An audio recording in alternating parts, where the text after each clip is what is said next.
Hi there, it's me with Engadget, and this here is our first look at the Nexus 4 from Google and LG. This is the successor to the Galaxy Nexus. It's obviously a really big deal, and as you very well know, this is based on the Optimus G, but with some modifications. As you can see, there's obviously no capacitive buttons. It's right on the screen, like you'd expect from a Nexus device.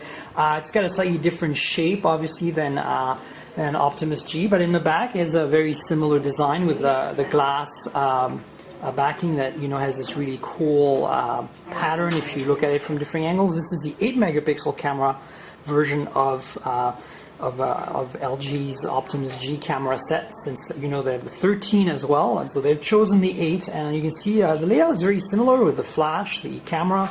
The speaker down here is even the same kind of slit, so other than the curved bottom and top, and of course the buttons being removed and replaced with these on-screen buttons. There's also a notification light that's moved from up here down to there, and then you can see the front-facing camera here, the earpiece.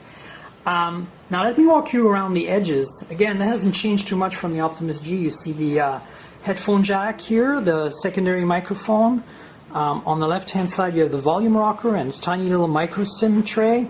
And on the bottom you have the micro USB MHL connector primary microphone, and the two screws are again very similar to the Optimus G here. And on the right hand side, the power lock key here.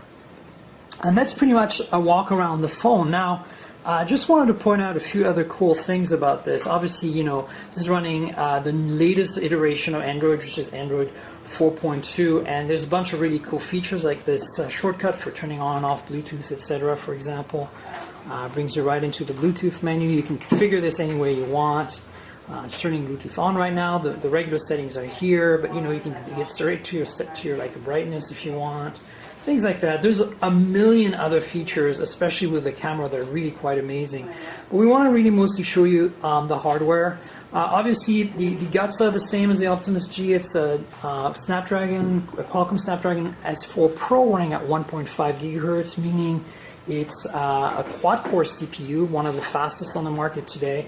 It has 2 gigs of RAM, 16 gigs of built-in storage, and it's a pentaband HSPA Plus radio dual carrier. So on T-Mobile this phone will work, and it will do 42 megabits per second. No LTE though. Some people will be disappointed, but obviously with DC HSPA Plus you can get some pretty great performance.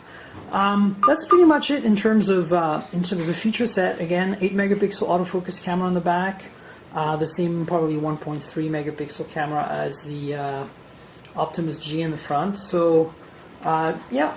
They're very interesting interpretation of the original design, quite handsome. I think this feels nicer and better built, and generally looks better than the Galaxy Nexus, which is obviously a reflection on what LG's done with the original phone, the Optimus G. So there you have it, the Nexus 4 from Google and LG. And there's one more thing this phone has, and that's, in addition to NFC, inductive charging. So you just put this down. Obviously it needs to be plugged into a charger, but at this point it would charge. This is what the little module looks like. It's rubberized, so it sticks to the glass finish in the back. Quite a bit of an angle, and it's pretty free as to which way you can position it. As you see, there's a micro USB charge port here in the back, and that's pretty much it. So there you go. In addition to all the other goodies, you get wireless charging on the Nexus.